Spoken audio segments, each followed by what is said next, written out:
Happy Mental Health Awareness Month, everyone. My name is Jocelyn Spence, and I serve as the Director of Mental Health and Wellness for the National Benevolent Association of the Christian Church, Disciples of Christ. As a general ministry of the Disciples Church, the NBA collaborates with leaders and with health and social service organizations to strengthen and transform communities through compassion, healing, and justice. NBA's mental health and wellness program focuses on creating communities of compassion and care with an integrated vision of wellness that prioritizes a holistic approach centered in justice, equity, theology, spirituality, and clinical awareness. Welcome to our webinar. Today, note that you may follow along via automated transcription using the AI-generated captions. You can look for the CC button at the bottom of your screen. And we will also have a question and answer period at the end of our time together, but please feel free to share your comments and questions during the webinar using the Q&A feature. Also, this webinar is focused on the trauma of gun violence, which might be triggering for you.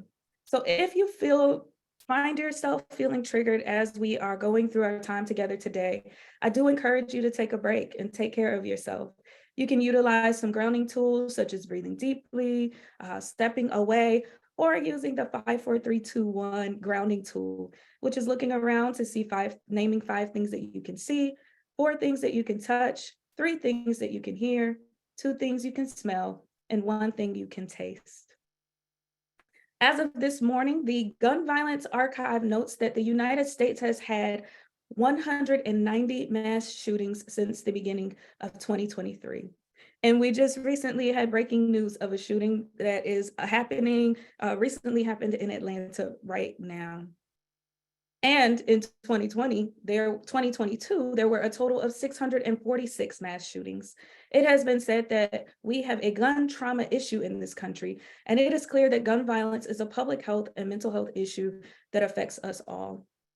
As we are in May 2023, last May, we all bore witness to back-to-back mass shootings that impacted marginalized communities, especially from the Latin children in Uvalde to Black grandparents in Buffalo, and the list continued to grow. And so before we begin, I would like for us to take a brief moment of silence for all who have been lost to gun violence, survivors of gun violence, and all whose mental health has been impacted. Let us pause.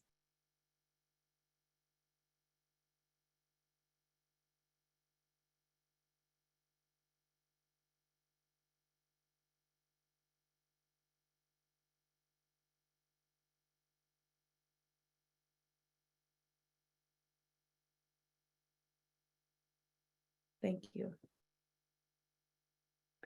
At NBA, we believe that wellness and justice are inseparable. Thus, focusing on the impact of gun violence in our communities is of utmost importance in this Mental Health Awareness Month.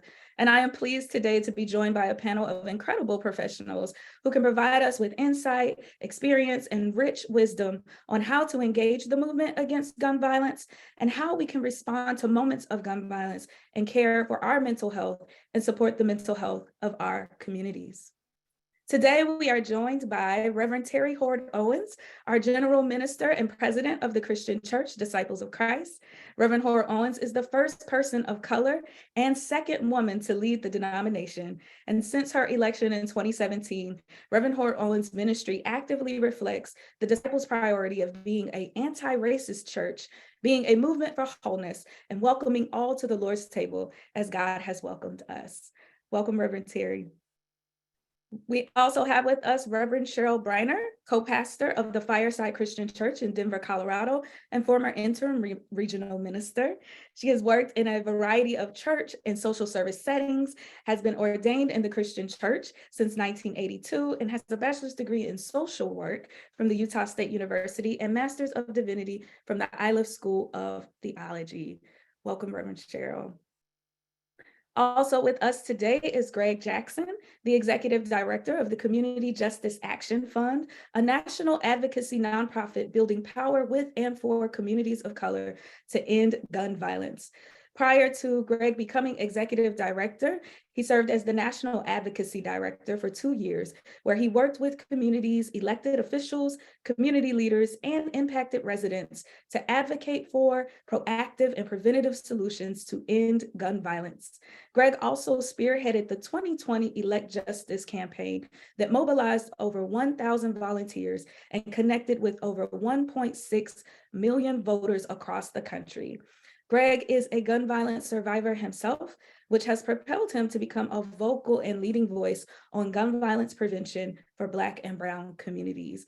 Greg also happens to be one of my friends of 20 years. Welcome, Greg. We also have Raquel Farrell Kirk, board certified art therapist and consultant.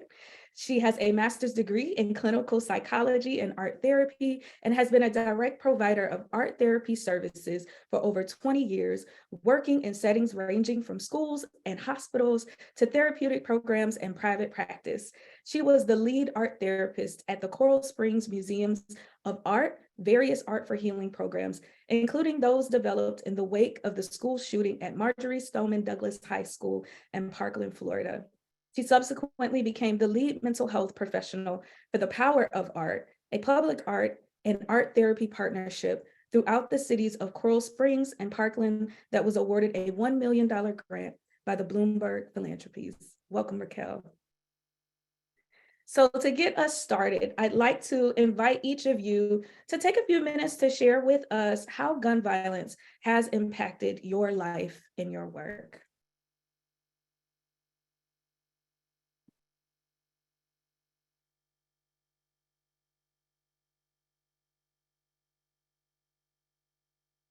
Well, I can kick it off. Well, for me, gun violence was it felt like always like a cloud, around me growing up. I remember when I was a really young child, watching CNN, and they said that as a Black boy, you have a better chance of being shot or going to prison than getting to college, right? And I took that as a personal challenge, but I never should have had to think about that challenge. And I also remember my first AAU team in Charlottesville, Virginia. I played for a team called Sloan's, and we lost our star point guard, and no one really explained why he disappeared. And I later found out he had been shot and killed, and they didn't want to, traumatize or expose us to that. And so at a very young age, it was kind of an ever-present threat. But despite that, I pushed forward and went to college, went to the University of Virginia, and after college, got really big into politics in DC. Spent about 6 years in politics in DC, and started local, helping in DC politics, but then joined both of the Obama campaigns, and eventually rose to the federal and national level for congressional campaigns. And worked on a ton of different issues. But in April of 2013, when my cousins were in town and we were out after dinner, I was shot, walking home. I think someone thought I was someone else, or however it played out, not really sure, but I was shot. And the bullet that hit me hit two arteries. I spent, 6 months in recovery. And I'll never forget that when I was shot, I arrived at the hospital and I wasn't met with doctors and nurses or family. I was met with police officers and investigators, and I went through 3 rounds of investigation while I was bleeding to death, before I could even meet my doctor. And when I met my doctor, he shared I only had about 26 minutes left to live because of blood loss, and that there was a good chance I would make it. Luckily, I did make it, and I'm very thankful for that. But I'm always haunted by, if though, like, I could have lost my life, while being interrogated. And that was my first lesson, frankly, into how America looks at gun violence in the Black communities. We're in a country where it's in the Black community, it's seen as a crime first, and we need to get the bad guy and the criminals, and then, hey, maybe we'll save lives second. And I saw that through my experience, and I started to really pay attention. And I noticed that in the media, it's the same thing. When it's a mass shooting in the suburbs or in a white community, it's a mental health crisis. He had a breakdown, or they were abused, all these stories to justify how this happened. But when it's in Black or brown communities, is seen as just another crime, and another bad guy doing something bad. And I started paying more attention and digging deeper into this, and learned very quickly that that wasn't true. 79% of homicides in the Black community are not connected to another felony. 89% are not connected to gang violence. And so this media stereotype that's being poured on to our viewers and people all over the country, that Black folks are involved with gangs and shootings are connected to drugs and robbery, was really untrue. And what we're dealing with is more mental health and trauma crisis than it is a crime crisis. And so recognizing that, I sought out to do something about it, and combine, my political experience, my personal experience, and lived experience, and really fighting for change in this area, and been involved ever since with community justice, where we're working on that precisely, achieving policy change and organizing to address gun violence as it impacts Black and brown communities. Thank you, Greg.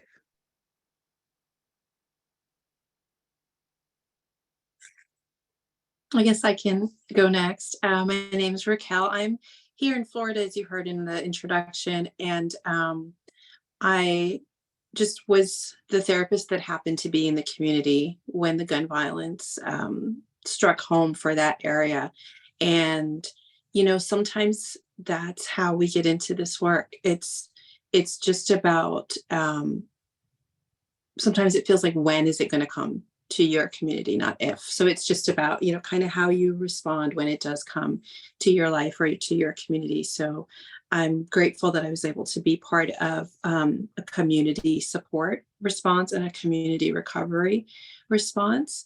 And I have ever since kind of taken it upon myself to reach out when these issues, they repeat themselves. When someone says, a town or a shooting, we almost kind of have to go like, which one was that, And so I try to reach out to mental health providers in other communities when gun violence, hits the news and we hear about it, because I know there's times when we don't even get alerted, to try and help ensure that there's strong mental health response in the aftermath. So I came into this work through my involvement at Parkland and Coral Springs, and I've continued to keep in touch with people from those communities that are still dealing with impacts or still have those impacts resurface every time there's another shooting. And I'm working to try to gather information on how we can build resources for communities so that when these things happen, they have an easier, more accessible way to pull on people who've been through it before and seen what's worked. My personal professional training is as an art therapist, so I'm particularly interested in how we can use art and creative expression to help communities express the trauma and work to start to heal that trauma, because the impacts that happen individually, but they definitely also happen on a community level. And so it needs both levels of response, individual support and response, but also community level support and response. Thank you, Raquel. I'll invite Reverend Cheryl if you want to share next, or I saw you come off mute, Reverend Terry. I'm Cheryl. I'm co-pastor of Fireside Christian Church in Metro Denver. We're a home church. And I am still so humbled, Greg, by your sharing, and once again smacked in the face by my own privilege that most of my work has been done with secondary trauma. Hearing the numbers that Jocelyn talked about, and I'll talk later about a little bit more direct experiences. And I would say the turning point for me really was just in November, during the time of the Club Q shooting, when I was actively involved in meeting with survivors and trying to protect them from the spiritual violence in the Colorado Springs community. So I'm humbled to be here and grateful, and look forward to hearing everyone's stories. Hi, I'm Terry Hord Owens. I think my engagement with this issue began long before I'm general minister and president. I remember being impacted by the assassination of Dr. King. I was a little kid then, but that was the first time that I learned that guns killed people. When I was small, there was still footage of the Vietnam War on television, and it was something from which nobody had to tell me to turn away. You knew there were bad things happening. And then as a mother, I raised my son in Chicago on the South Side. There's enough to do to raise a young Black man anywhere in the United States of America. And as Greg said, there are a lot of misperceptions and stereotypes about what happens in Black communities. And Chicago is probably one of the cities that faced it the most. But my own personal advocacy around this issue, not just against mass gun violence, but also violence of guns by the state, police shootings of Black and brown people, and the violence that occurs. Laquan McDonald, the 16 shots. I was in the streets of Chicago as part of a protest movement, and lots of movements after that. The Chicago Police Department has a particular history of corruption and violence against Black and brown people. And as a local pastor, the church that my husband serves as minister of music, children's choir rehearsal, when you're asking the kids to pray and what are their prayer concerns, to hear children say, just want to get home safely from church, or be able to be safe at school, because apart from the mass shootings, many of these kids are witnessing gun violence in their own communities and not feeling safe. Just the trauma, the multiple traumas, right, of poverty and gun violence and food insecurity and all sorts of things. And so from the mothers who are having to give their DNA so that their children's bodies can be identified, I think that's, as a mother, this is perhaps, let alone being a minister who has to minister to folks, just the trauma of what's happening every time, and our own lack of action.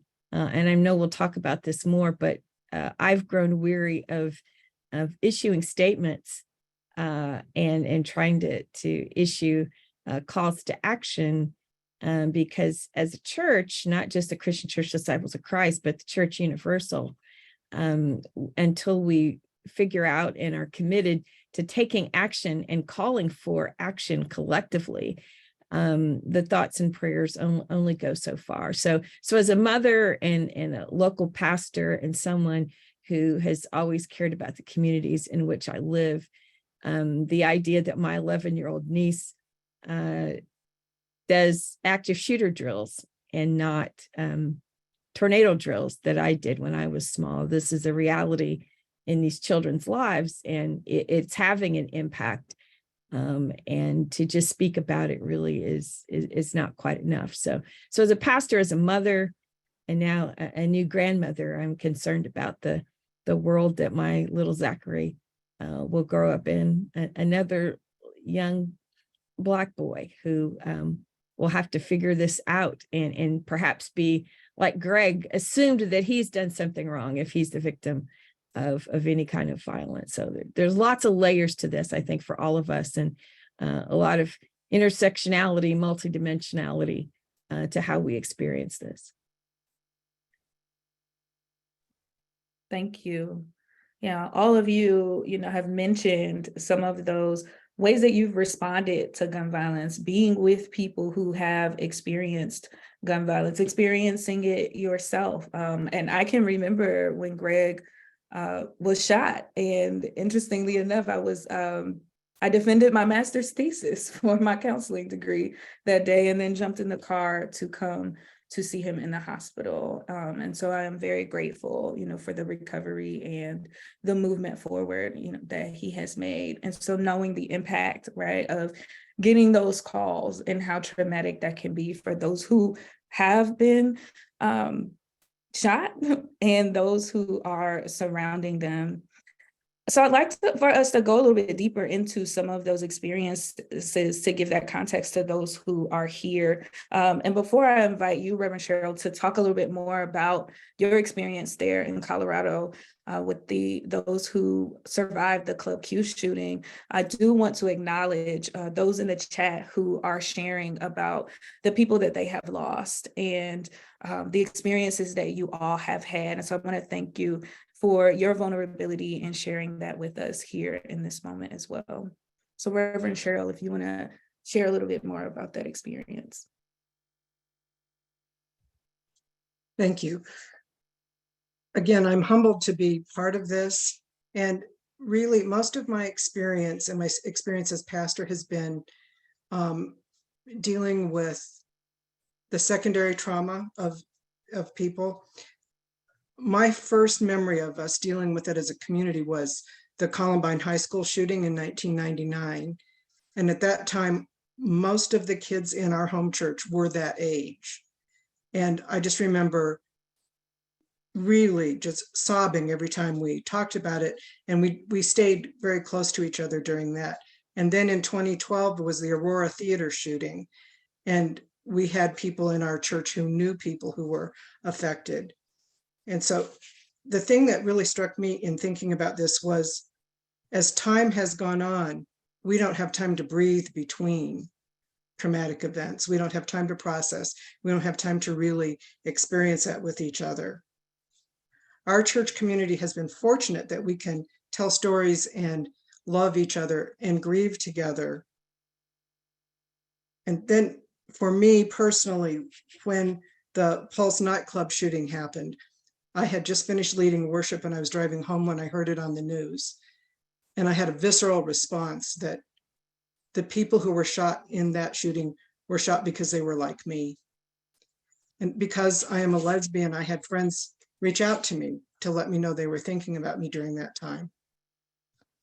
And then recently I had the gift, as you mentioned, of serving as interim regional minister when Reverend Joanne Bell Haynes was on sabbatical.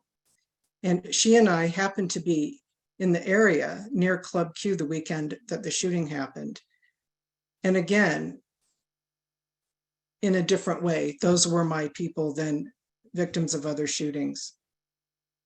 I was honored to be part of the clergy group that was asked to go and be present, because if you don't know, Colorado Springs has a good number of faith communities that are very conservative and can be very harmful to the LGBTQ community. So we were asked to go be a presence of safety for people as they came to grieve at the site of the shooting. So a seminarian, Phil Munsterman, and I went and spent an afternoon. And the most important part of that to me was meeting the mother of a man who dated one of the people who died and hearing her stories of how much she loved all the people in that club and how present she was to them, and that she had been present also to the shooter, who had been a regular person in that club and came back, and no one really knows why, came back with a gun. And that was a turning point for me in feeling some compassion for a person who perhaps went to a place believing they would be accepted and loved and didn't feel that way. And so I have just in these 6 months become much more interested in a different way in the perpetrators of these crimes. And there was a 17-page list of school shootings posted on Facebook. I have almost finished going through one. And each day I read the story of the shooting, and then I contact some elected official in that community and ask them to do more, to search their hearts. Or sometimes I'm happy and I find a good thing that was done and I thank them for their action.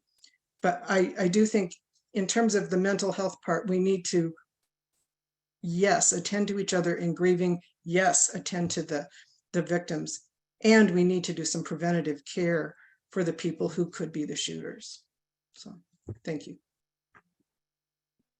Thank you, Reverend Cheryl. Thank you for lifting up the context for our LGBTQIA siblings. And earlier you mentioned attending to the spiritual violence that can happen.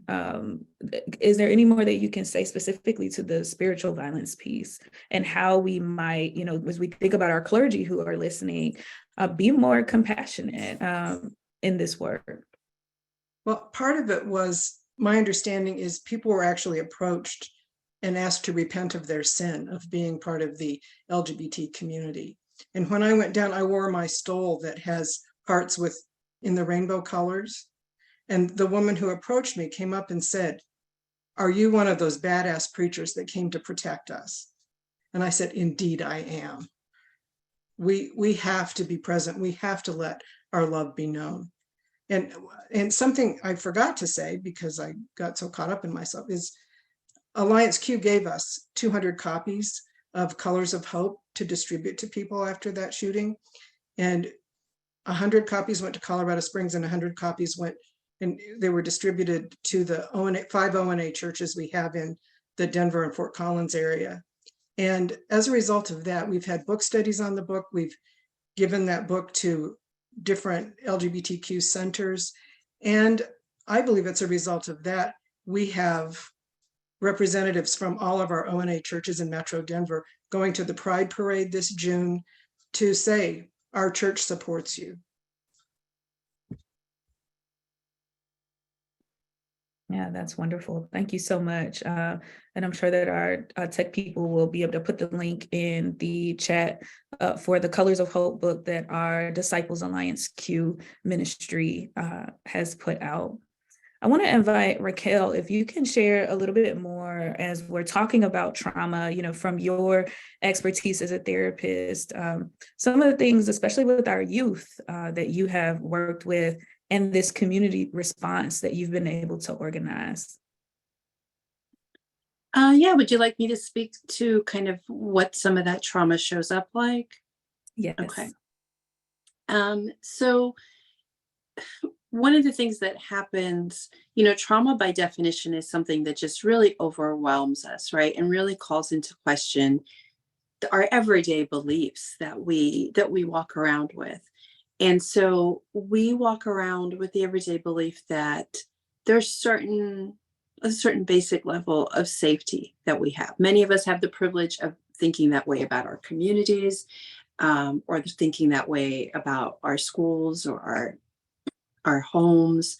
And these acts of violence really shake and call that into question, because they happen at a time when people thought this wasn't going to happen here, or this wasn't going to happen to me in this particular setting at this particular time. Often that's how they happen. Depends, like I said, there's a lot of privilege in me saying that, right? Because not everyone's going around thinking gun violence couldn't happen in this area. But that is at the core of how these things become a traumatic experience, is they really question, even, I don't want to speak for you, obviously, Greg, but even Greg's experience of thinking, when I go to the hospital, they're going to help me. That's the belief that we're operating under, and having a different reality pull the rug out from under him that, no, that's not how they're going to lead when you get there. So when you have such a core belief called into question, it's extremely unsettling. You have young people in particular, when these are school shootings, when these are happening in settings where young people are gathering, and it's really like an enhanced impact to them, because this is at a time when they're formulating their worldview, right? We've raised them and they've formulated this view so far, and this is when they're kind of putting together, what do they believe about their worldview? And then they have an event like this. The goal becomes, how do we help people integrate this event into that worldview, right? What do I do with this information now?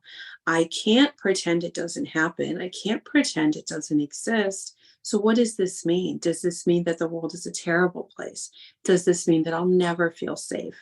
What does this mean about, as Reverend Cheryl mentioned, compassion, right? And other people around me. So the trauma starts to show up in these really big questions that people sometimes can't even articulate. And so our first line of response when we think about mental health is to provide a sense of safety. we're not going to have easy answers for those big questions. And in the first waves of response, we're not trying to do that. We just need to reinstill some basic sense of safety, helping people understand that they can feel safe right here for right now. So our community response was about setting up a place people could come. For that community, safety looked like keeping media cameras away, giving them somewhere that they could gather with no judgment. If you want to come and talk for an hour, great. You want to come in and take a bag of chips and just sit in the corner, that's fine too. Initial safety, we're here for you. And just having a community gathering in and of itself starts to answer and heal that feeling of, can I rebuild any safety here? And I think that's why people instinctively do that. We gather for vigils. We create these, what's the word I'm looking for? Impromptu memorial sites. It's because we're following this innate need to reassure ourselves that there are a lot of good people around us too, that this event was an anomaly. And so that's the first way that I see the trauma showing up. Is there somewhere I can go to be safe? Are there people around me that can help me be safe? And the good news is that's a response that all of us can help with. All of us can help provide a safe place, a gathering place, reassurance, comfort, and start that first step of helping people take a deep breath, sometimes literally, right? And regulate and come back to understanding that there's still some safety and some hope there. Yeah, thank you for that. This act of coming together, restoring some safety for people. And I think those of us, those who are listening and watching us today, to remember that really presence is all that most people just need, right? And sometimes we feel like we have to say the right thing, or we have to do the right thing when we're with people. But really gathering together is of most importance for those who are in need. I want to invite Greg, as we talk about how we're responding to things and are we saying the right thing, that because of the work that you are doing in the movement against gun violence, I know that there are some things, specific things that we could be doing. And so I'm wondering from your expertise, what we can do to join the movement against gun violence. How might our congregations, our health and social service organizations, and the activists that we engage with as disciples, how might they engage that space from your lens? Yeah, I will say that the bad news about gun violence is that it's a very complex issue, and it's not as simple as the media or even politicians will make it seem. This is about more than a Second Amendment debate or who should have a gun and who shouldn't.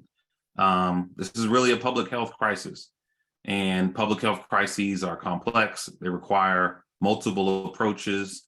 And frankly, they require more than just regulations. It also requires investment in strategies that work, in healing, in intervention, in prevention tactics, all of which requires resources. And so the challenging part is that there's a lot to do. The good news is a lot of that work has not been done. So there's plenty of ways that people can help. I think the number one way that we, really are empowering people to take action is to think about what can you do for victims and those who have survived gun violence. We found that, especially in the Black community, the common driver of future violence is not criminal activity. It's, have they been exposed to violent trauma, and how did they deal with that trauma? Most folks who are offenders, when you look back at their history, you've seen that they were shot before, or they had lost a loved one, or they had witnessed an act of violence. And it really shows a huge breakdown that we're not doing enough for survivors and victims. Right now, we only have, as a government, a financial reimbursement program called the Victims Compensation Fund. And in the state of New York, for example, only 4% of gun violence survivors or victims are even getting that resource. So there's really nothing there for someone after they're shot or impacted. So starting there, and whether that means providing, therapeutic resources, providing financial resources, providing a safe space, providing places of comfort, providing, therapeutic or healing care for those who have lost someone or been directly impacted. We know that that can drastically reduce the crisis of violence. 40% of people who have been victimized, unfortunately, within 5 years will either be shot again, will be killed, or will shoot someone else.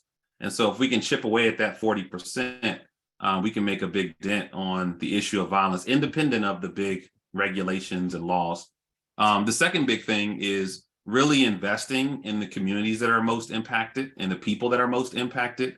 If you think about a public health approach to a public health crisis, just take COVID, for example. We didn't go out there and just throw masks at people. We also thought about how do we help heal the folks who have already been exposed, and what resources can we provide for them so their likelihood of living and navigating through being exposed is a more promising one. It's the same thing with gun violence. When we know that certain neighborhoods or communities have been traumatized multiple times or have dealt with that concentrated trauma, what resources are we doing to help those families or that neighborhood or that street? And really concentrating our resources on the communities impacted as much as we are the individuals. And then beyond that, there are organizations across the country that do what's called community violence intervention. There are multiple models, but these programs are extremely impactful.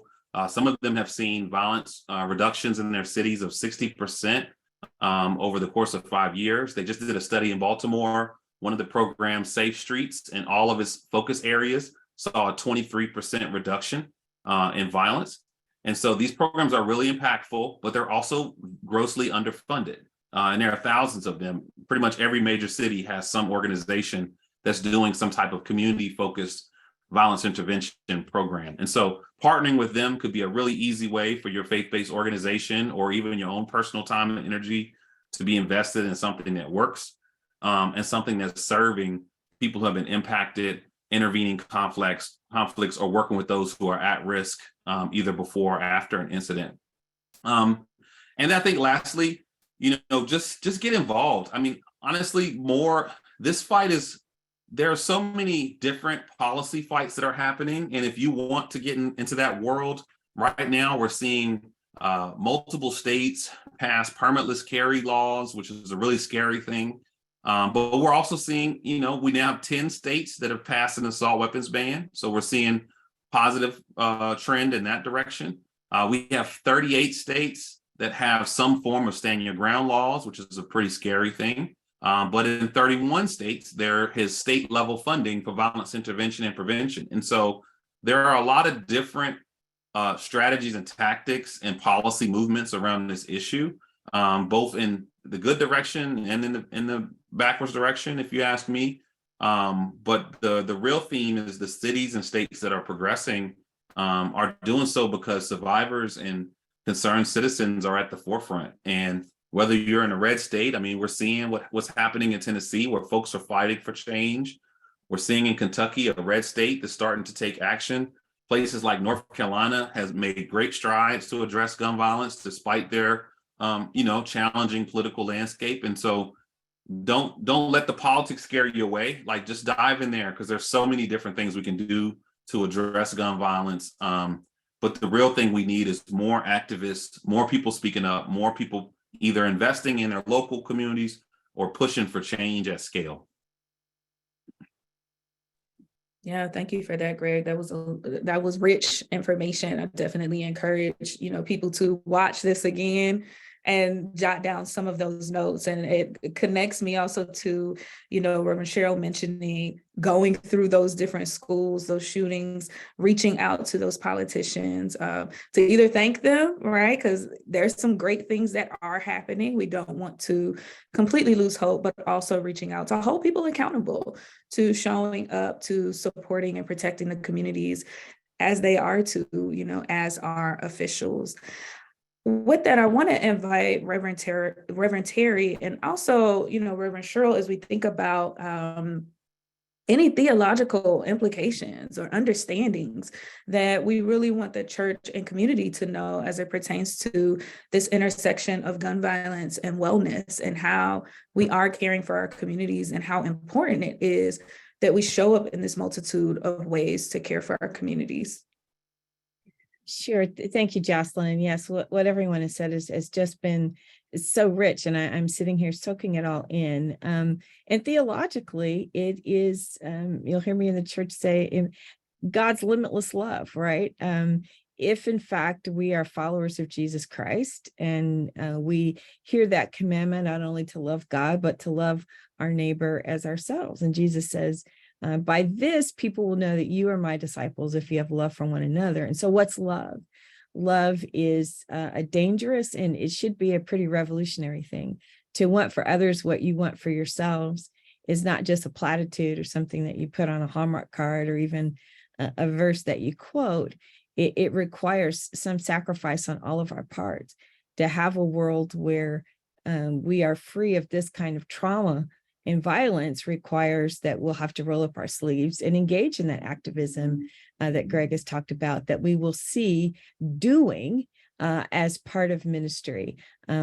We are comfortable with after the fact care, right? We are comfortable with being even the ministry of presence. Some of us, as Cheryl acknowledged, live in a certain kind of privilege that others just don't have. And we may not have seen some of this up close and front, but the continued, you mentioned, Jocelyn, as we got started, there's another shooting in progress, right? That has just happened. And it's we can no longer say not here, right? Not in my backyard.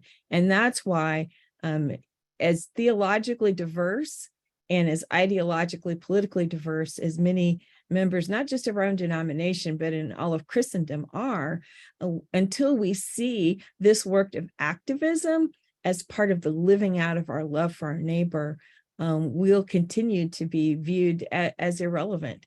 And it starts, and I appreciate Greg's response, just start somewhere, get involved somewhere. Local churches can figure out who are the organizations, what's happening in your local communities. I was at a church in Kansas City not too long ago. They were taking their elders and deacons through with the FBI, having developed an active shooter response strategy. Those are some preventative kinds of things, but until, we try to address the babies being thrown down the river, but we got to get a little further up and help stop the babies being thrown into the river. So policies and legislation, not just at the federal level, it begins at the state and local level. That means we have to vote and participate. I always say if all we're electing is a dog catcher, I'm at the polls, because it matters. Every single person in every single elected office matters. And as some of us as Christians think, oh, this is not the work of the church. Oh my God, but it's the work of God. It's the work of Jesus Christ. If safety and security and an end to this kind of violence isn't part of what God is calling us to, I'm not sure what is. And so we've got to educate ourselves and find ways to get locally active and see this as part of our work, number one. And until we do that, we'll continue to pray prayers and write statements. And it's difficult. I get criticized every time you both issue a statement because people say, well, that's not enough. And then there are people who don't want you to even speak out about these kinds of things. Or if you're marching, why is she marching? You get arrested for this, that, or the other. Why are they doing that? Collectively, and I'm on the governing board of the National Council of Churches, and I really have often said and continue to say that conciliar bodies, right, coming to tables to talk about things is not really the way that we should be doing the work of the church. If we were to leverage the collective power of Christian denominations and communities across the United States and even in Canada, where we also have congregations, if the church in a big way would show up in the streets, at the voting booth, in the halls of legislatures, local, state, and federal, to make this an issue, or to make any issue, quite honestly, that we care about, we might see some movement. It's when, as Dr. King said, it's the silence of the quote unquote good people that does the most damage, because people think that we don't care and that we're leaving it to other spaces in our communities, in our society, to make decisions. So I would call for a greater sense of activism among our congregations. And it doesn't have to start with me at the top. It needs to start with you and your local communities being engaged, where you know what's happening, boots on the ground. One of the things I appreciate about William Barber, who is, by the way, if you don't know, a disciples minister, leader of the Poor People's Campaign, and now leading a Center on Public Policy and Justice at Yale Divinity School, is he always listens and learns to what's happening with the local folks on the ground. You never drop in and say, well, we're going to tell you how this should be done or how it should be run. You have to pay attention to the local dynamics, the local facts, the local culture and environment. And that's where local pastors can really take a leadership role. Sadly, too many of our churches and young pastors particularly, I hear all the time, well, if I speak out on this, or if I get involved in this, I may lose my job. That is a damning kind of statement to hear about a congregation, that you would fire a pastor for speaking up for justice or being engaged or active in these kinds of ways. So those are tough words to say, tough words to hear, but we've got a huge spectrum, even within our own church, about people and their opinions on these matters and whether or not their church should be engaged in that kind of activism. And I think we have to be, and I think we should be, and these are it's just the right thing to do. So it starts with love. There are certain roads love can't take. And love cannot take the road of ignoring. Love cannot take the road of racism or homophobia or apathy. Love has to be active, and it has to be revolutionary, and it has to be willing to make some sacrifices. Yeah, thank you so much for that.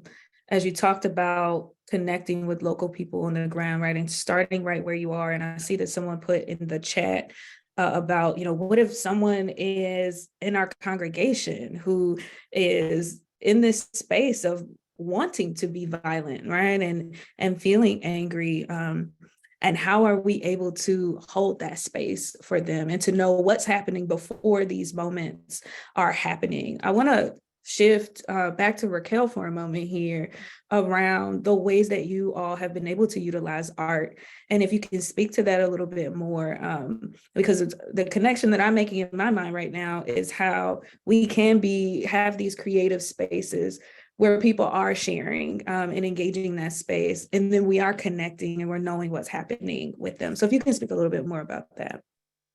Yeah, absolutely. I do think that not every space can handle every concern. Even in our responses at the museum in Parkland, we were really cognizant of how important it was to really hold with great care these people and these concerns, right?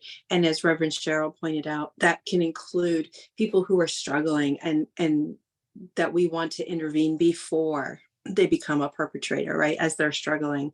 And so having an awareness of what are the mental health resources in your area that you can help someone get to, so that when they come, if they bring it to your congregation, then that was the first safe place they brought it to, and helping them make the connection. Not, we don't do that here, go call them, but also not trying to take it all on in that role either, saying, let us walk with you, let us help you. Here's the piece that we can help with and that we can bring to bear on it.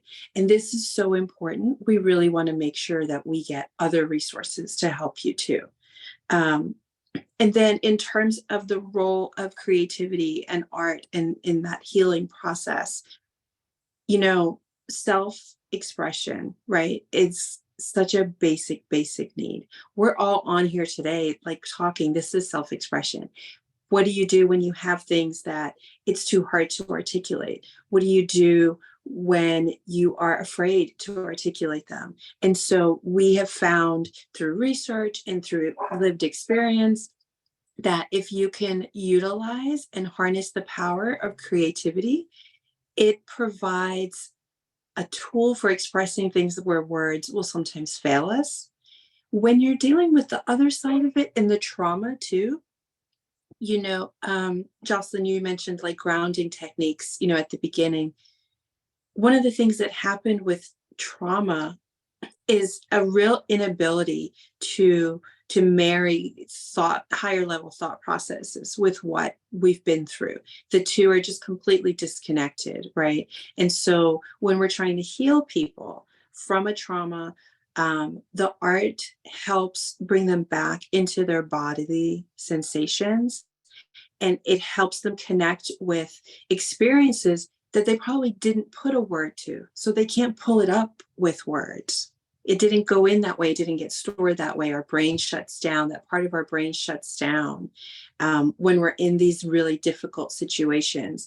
So that's where we've seen the role of art. And that's where it's borne out, not just in our experience and kind of intuitively feels right, but even has been borne out in the research. So if people are part of creating safe healing places in the community, I encourage them to remember that any kind of creative expression can really help people articulate what they're feeling, can help people find commonality, can help people express things. And I want to point to underscore, when Greg was speaking, he had such good data to share. And I think that we sometimes overlook or forget how important facts and figures can be. They're not dry. They're not far removed from what's happening. They are tools. And we have data that tells us that people need these safe places, that people need this connection. And people talk a lot about being trauma informed. And even what Reverend Terry was talking about, I kept thinking, in this, if I were to talk about it from a different point of view, I would talk about being trauma informed. We would be giving the same message, right? Being aware of what are the impacts of trauma and how prevalent is trauma and what is it doing to our communities. And once you're trauma informed and you know that naturally would lead you to take some action, right? Because now you know and understand. So we now also know, as Greg talked about this being a complex issue, we now also know a lot more about trauma in general and its prevalence in our society, and how many people have experienced in their own lives different forms of trauma. So we used to think trauma was like a special thing, or it happened a few times or to a few people. And we now know that it's way more pervasive. So before gun violence even hits, you have 3/4 of the people already walking around with their own traumas that's then going to interact with this new layer. And so all of that information is a tool to help us realize, yes, we do need to respond. And then here's the spectrum of ways we respond, as your denominations, as mental health counselors, with creativity, with action, with data, with lobbying and political action. And so I really hope that people see these as pieces of a puzzle that all come together and really are all pointing in the same direction of there are things that we can do and need to do. Thank you for that. Oh, yeah, so rich, so rich. My last question for you all, if everybody on the panel could briefly just name for us one thing that you have been able to do to care for your mental health in the midst of all of this, right? Because you all have responded to so many moments of gun violence that have been there's vicarious trauma, there's compassion fatigue, there's re-traumatization that some of you may have experienced. And so if you could just share one thing that has been helpful for you in caring for your own mental health. I'll start off by speaking to that, saying that I found myself guilty of some of the same things that I was trying to counsel other people to be aware of.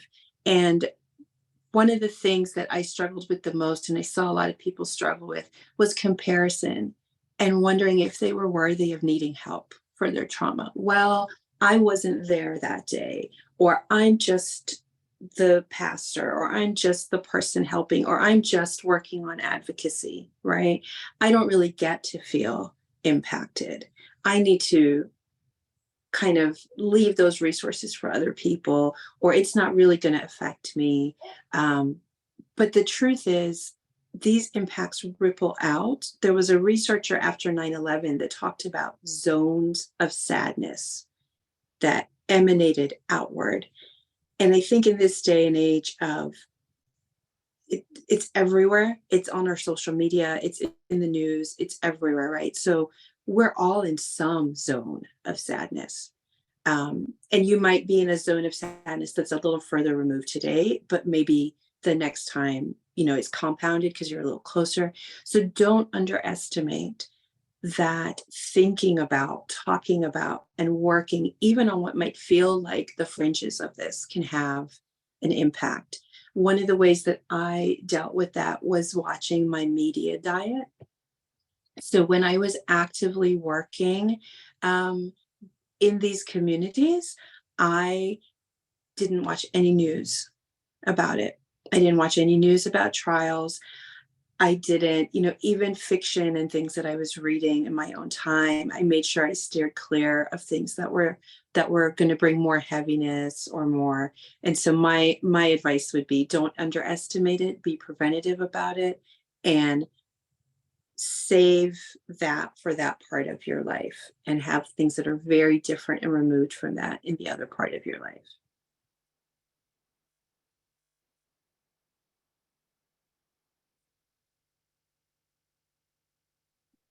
Thank you. Yeah, I mean, I think for me, being in the work is therapeutic in its own way. I know it's probably not the best answer, but it's real for me. I mean, as a survivor, I still have to apply ointment and prescriptions to my wounds, right? And I was shot 10 years ago. So this is something that is always, it's a daily part of my life, regardless of if I want to be or not. And also, since I've been shot, I've lost 2 mentees to gun violence. My cousin, who's in the ambulance with me, his best friend was shot and killed. My other mentee, he's the president of Young Democrats in DC, his brother's car got shot up 22 times. And I've been shot at randomly again, since I was shot. And so this isn't really something that I can afford, or even if I wanted to, like, step away from. It's ever present. And I want to remind people too, I mean, gun violence is the #1 cause of death for all youth, but it's been the #1 cause of death for Black youth since 2006. So we're getting this new stir of excitement, but for Black youth and Black boys especially, this is ever present reality. And so for me, the therapeutic side is leaning in and doing the work, and knowing that, for every dollar we bring into these communities, we're saving lives and we're changing their reality to be more like the reality I think we all dream of in this country.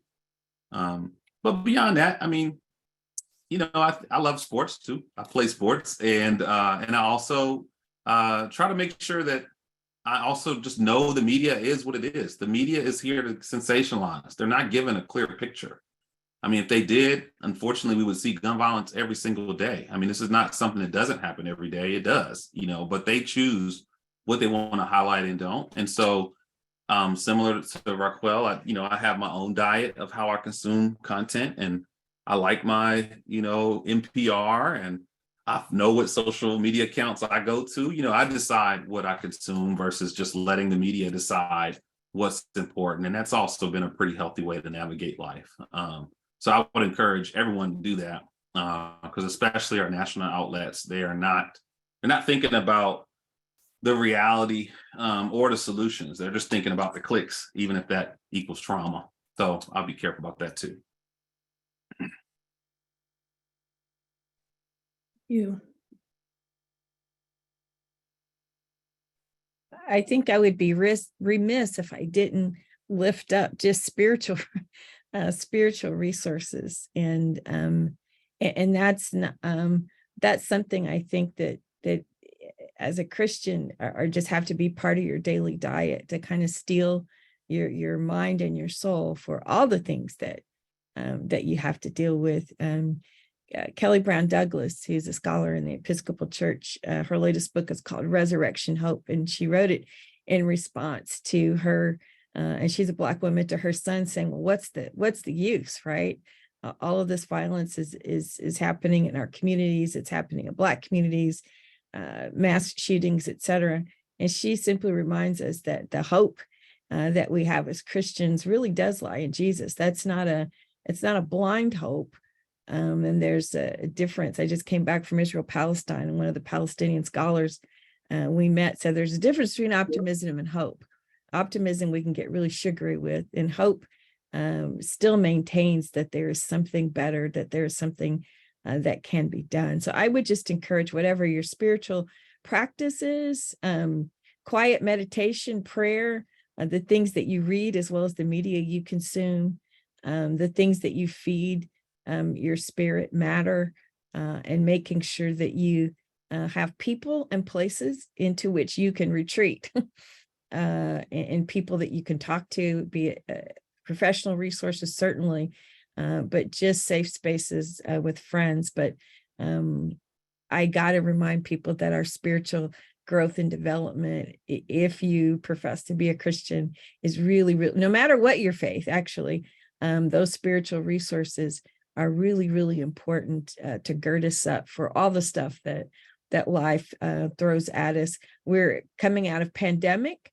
fatigue, a great deal of loss, all the things that Raquel talked about. It's just piling on. There are just so many angles and so many levels of trauma that we're all experiencing. And our ability to even see past it has been in some ways diminished by the pandemic, because we lived in such a concentrated pressure zone for so long. We see it with clergy who are tired, and people are retiring earlier. People are leaving pastorates, they're leaving the ministry, they are leaving jobs as teachers, they are leaving these high pressure jobs because in some cases it's just too much. So all the things that we're talking about today are so important in terms of helping us kind of prepare and gird up our loins and be as healthy as we can be, and still maintain that belief in the resurrection hope of Jesus. As a minister, I have to lift that up, and I lift it up not as false optimism, but as real hope in the midst of darkness. Thank you. And Reverend Cheryl. Mine's kind of three-pronged. I really prioritize time every morning to light a candle and do my journaling and pray as people's names come to me. The second is I make sure I have time every day talking to a trusted person about what's happening in my life. And the third thing is I have everyday renewed passion for helping churches become open and affirming, because I do think the LGBTQ community is a big part of the violence because of the violence received. And now that I'm 70, I don't worry about losing a job. I am in it. Yes. Oh, well, thank you. Oh my goodness. Thank you so much to all of our panelists, Reverend Terry, Reverend Cheryl, Greg, and Raquel. We have truly been blessed today by your work and honored to receive your wisdom and your professional and clinical expertise. There were so many things lifted up today, from the intersectionality of justice work, the variety of experiences and traumas that people in our communities and our congregations, ourselves, are facing in the midst of so much that's happening in this world, right? A fragmented world, as we talk about as disciples, being in movement for wholeness in this fragmented world. And so I do hope that everyone who has listened has gained rich wisdom and insight to take with them to continue to be a movement for wholeness. Thank you all again to our panelists. May you be blessed in the work that you continue to do in this world to keep us well and to keep us safe. For everyone who has watched, please note that the webinar is being recorded and will be available for future viewing on our site within the next week. And one of the ways that you can stay informed of our work and be involved is to sign up for our newsletter at nbacares.org/newsletter. There are some check boxes there that you can mark to let us know you're interested in our mental health and wellness topics. Finally, if you would like to further support our work of mental health and wellness, we welcome your financial support. We're ever grateful for those blessings, and you can donate again on our website at nbacares.org/donate. So as we leave this space, may you remember to center your mental health and wellness this Mental Health Awareness Month and beyond. May you be supported by your community for sustainable care. May you be empowered to advocate for justice in your communities. May your mind, body, and spirit be replenished each and every day. And may you remember that God wants you to be well, not just so you can serve and be used, but because God loves you and sees you as good. Grace and peace be with all of you. Thank you.